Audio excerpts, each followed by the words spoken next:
Premier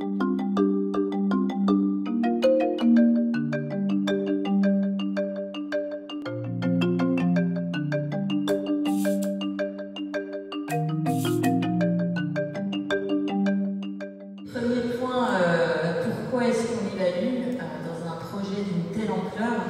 Évidemment, ce qui nous intéresse, c'est de connaître l'efficacité des actions qui vont être mises en place dans le cadre du projet IME Santé, mais également dans le cas où certaines actions pourraient ne pas fonctionner, comprendre le pourquoi. Et ça, c'est vraiment indispensable dans la démarche évaluative qu'on met en place actuellement dans le cadre de notre approche avec l'Université de Lorraine. Un des enjeux dans le cadre du déploiement de telles innovations, c'est de comprendre quels sont les verrous auxquels on va être confronté, de manière à pouvoir justement les lever au moment du déploiement dans d'autres contextes. Plusieurs verrous, évidemment, le verrou technique, si la technologie n'est pas suffisamment robuste, si la maturité numérique n'est pas suffisante, évidemment, les actions qui reposent sur le numérique vont être défaillantes, mais il existe évidemment des facteurs humains, puisque dans ces actions-là, on intègre de la technologie, mais avant tout des nouvelles organisations humaines, comprendre donc où peuvent être les freins humains et même organisationnels à l'efficacité de telles interventions. Et bien sûr, l'enjeu, à partir de l'identification de ces freins, c'est de proposer des recommandations pour qu'au moment du déploiement dans d'autres contextes, les décideurs, acteurs de terrain puissent bénéficier des solutions qui ont été apportées dans le cadre du projet IME Santé et qui pourront être mises en place dans leur propre contexte. Donc le projet IME Santé a cette particularité d'intégrer plusieurs dimensions. Je l'ai dit précédemment, le niveau organisationnel, le niveau populationnel. Quand je parle de population, je parle bien sûr des usagers, des citoyens, des professionnels de santé, mais également tous les acteurs politiques qui sont soutenants dans le cadre de ce projet. La technologie, j'en ai parlé également, et le territoire. Ce projet s'inscrit dans une dynamique territoriale qu'il convient d'explorer pour mieux appréhender la manière dont on peut déployer ce type d'action à plus grande échelle.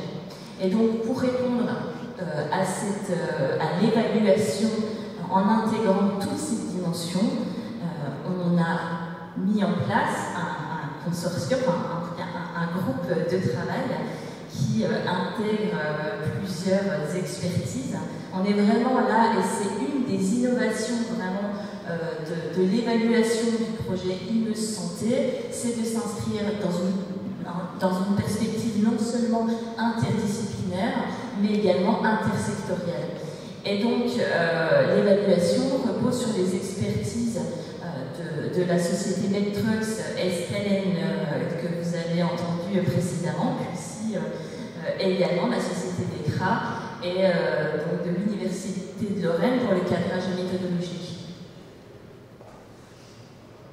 Qui dit projet complexe dit approche, besoin de méthodes d'évaluation complémentaires. On ne peut pas rester sur une unique méthodologie d'évaluation. On est vraiment obligé de partir sur plusieurs volets évaluatifs pour être le plus complémentaire possible, exhaustif possible dans l'approche qu'on va utiliser. Donc dans un premier temps, ce qu'on a mis en place avec l'université avec nos collègues de l'université, c'est une démarche, et bien sûr le CD55, c'est une démarche de concept mapping.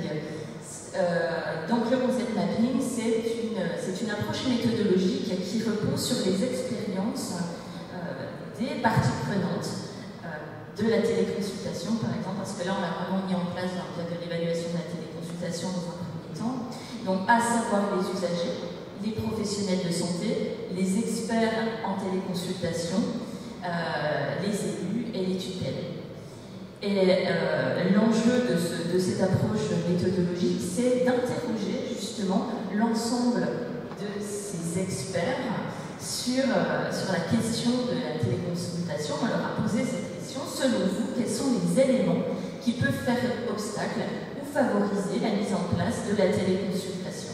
Et à partir des réponses de l'ensemble de ces personnes, on va être en mesure de définir des indicateurs d'évaluation. Parce que ce que l'on souhaite, c'est répondre aux besoins de l'ensemble des parties concernées, qu'ils soient au niveau micro-individuel chez les patients, chez les usagers, mais aussi au niveau macro, d'un point de vue gouvernance politique. Et là, vraiment, ça va nous permettre, enfin, cette approche va nous permettre de répondre, donc, de proposer 3 types d'indicateurs. Les réponses des patients et des professionnels de santé vont nous permettre déjà d'identifier les leviers qui vont favoriser l'adhésion des citoyens, des professionnels aux dispositifs qui sont mis en place dans le cadre du projet e-santé. Ensuite, les réponses des experts techniques en téléconsultation vont nous permettre d'identifier les freins et les leviers justement techniques au déploiement et à la mise en œuvre de ces actions-là, de manière à, encore une fois, identifier les points clés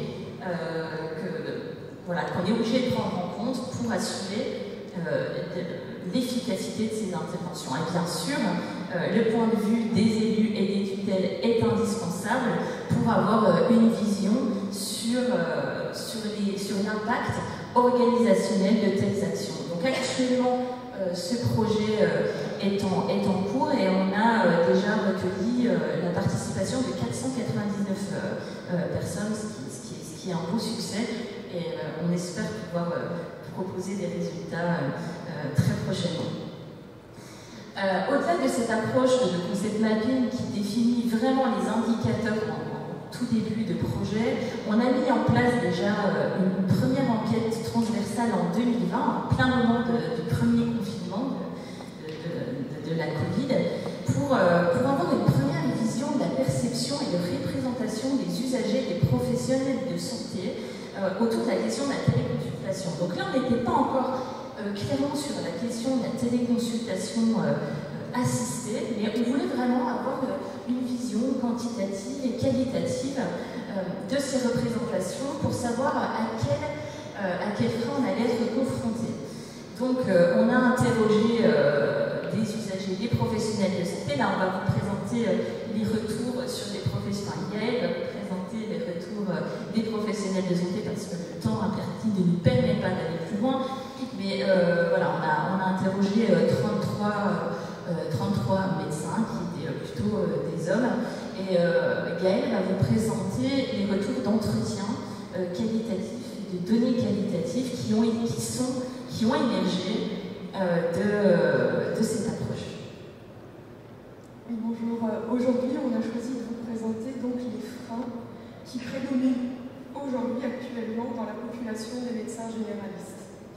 Alors, je vais vous présenter les freins principaux, mais aussi et surtout la façon dont la solution de téléconsultation qui a été choisie par Mimeuse permet de lever ces freins. Alors le frein le plus couramment évoqué, il a d'ailleurs déjà été ce matin, c'est que la télémédecine, la téléconsultation ne permet pas de faire un examen clinique et donc est susceptible d'entraîner des erreurs de diagnostic, voire pas de diagnostic du tout.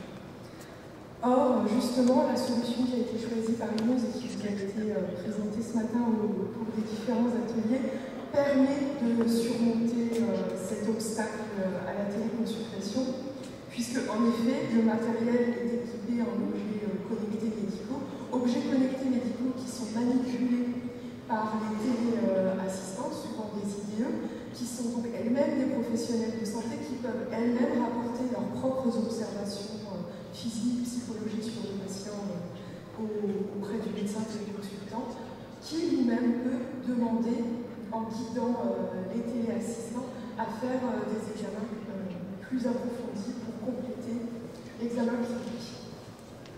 Un autre frein évoqué, je ne sais pas comment faire ça.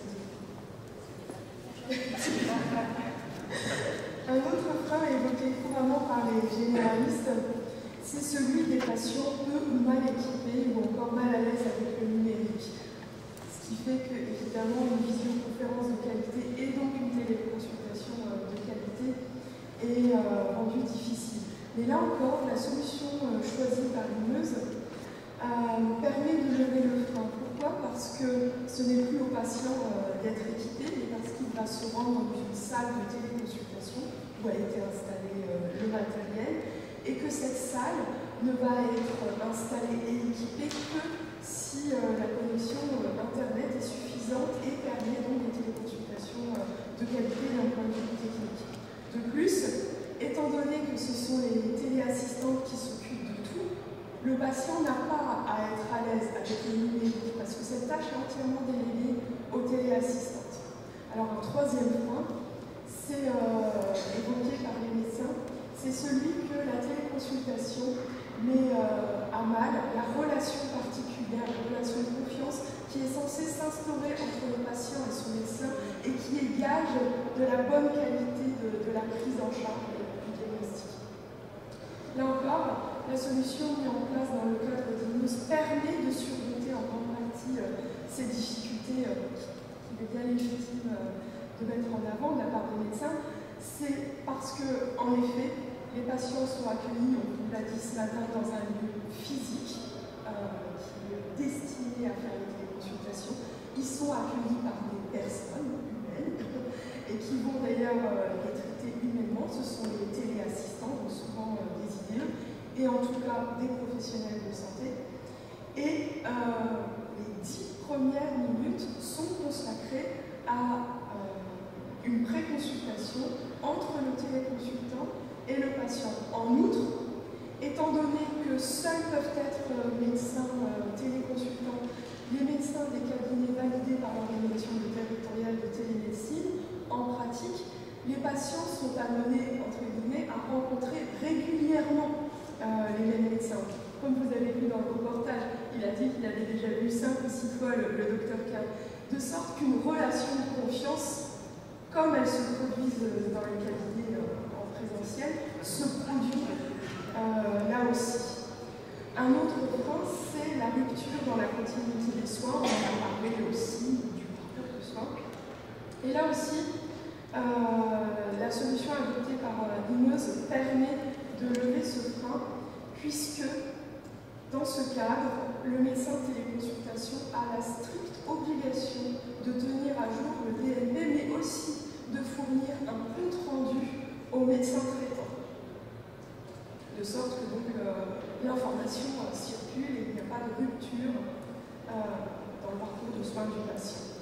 Enfin, un dernier frein que j'aimerais évoquer ici, c'est celui qui serait constitué par le fait que la téléconsultation promouverait, malheureusement, une assimilation de la consultation médicale à une transaction purement commerciale. C'est aussi quelque chose qu'on peut entendre dans les entretiens.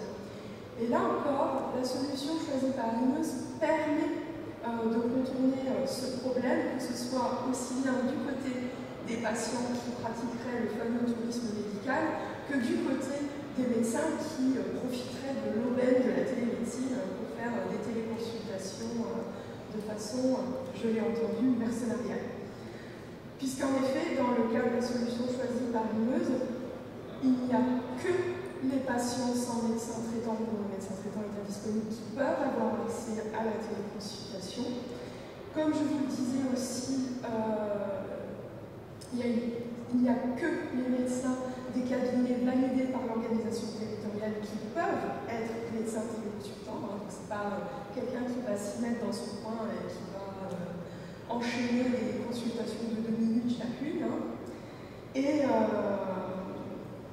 enfin, les cabinets validés par l'organisation territoriale ont des horaires parfaitement stricts et délimités qui font obstacle à ce qu'on appelle parfois l'ubérisation de la médecine.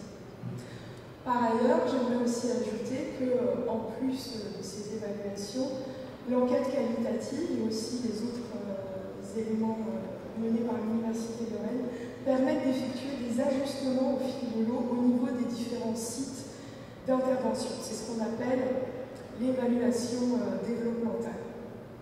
Par exemple, parmi ce qui a déjà pu se produire et dont on espère que les retours pourront aussi aider au déploiement, nous avons pu observer que certains téléassistants pouvaient hésiter à donner des rendez-vous dans certaines circonstances, notamment lorsque les patients sont dotés d'un médecin traitant, mais que celui-ci s'avère en pratique inaccessible pour eux parce qu'ils sont peu mobiles, parce que le médecin est petit, parce qu'il est loin, etc.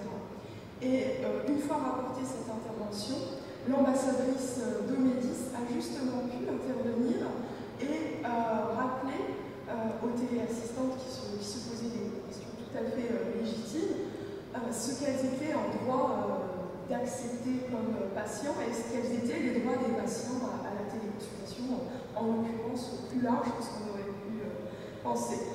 On a pu aussi intervenir pour, là encore, que l'ambassadrice Omedis intervienne et explique par exemple que nulle contrainte, nulle obligation n'existait qui imposait aux téléassistants d'avoir des plannings très stricts, toujours les mêmes, tout le même temps pour tout le monde, etc. Enfin, et je terminerai là-dessus, nos enquêtes ont permis d'identifier des acteurs potentiellement mobilisables, soit dans le cadre de déploiements futurs, soit dans le cadre d'une augmentation de l'activité sur les sites déjà en expérimentation.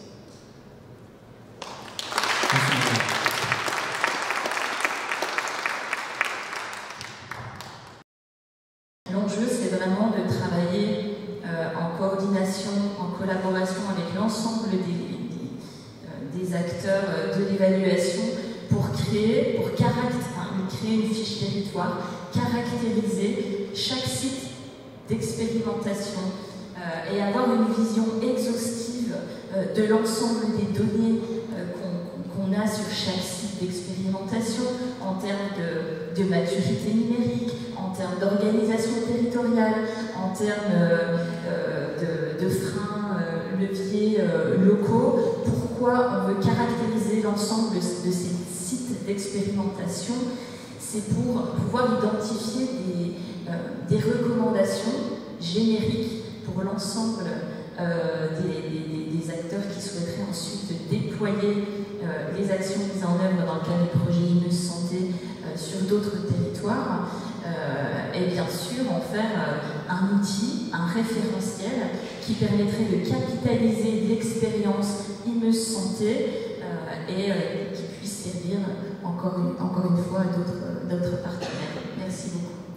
Merci beaucoup.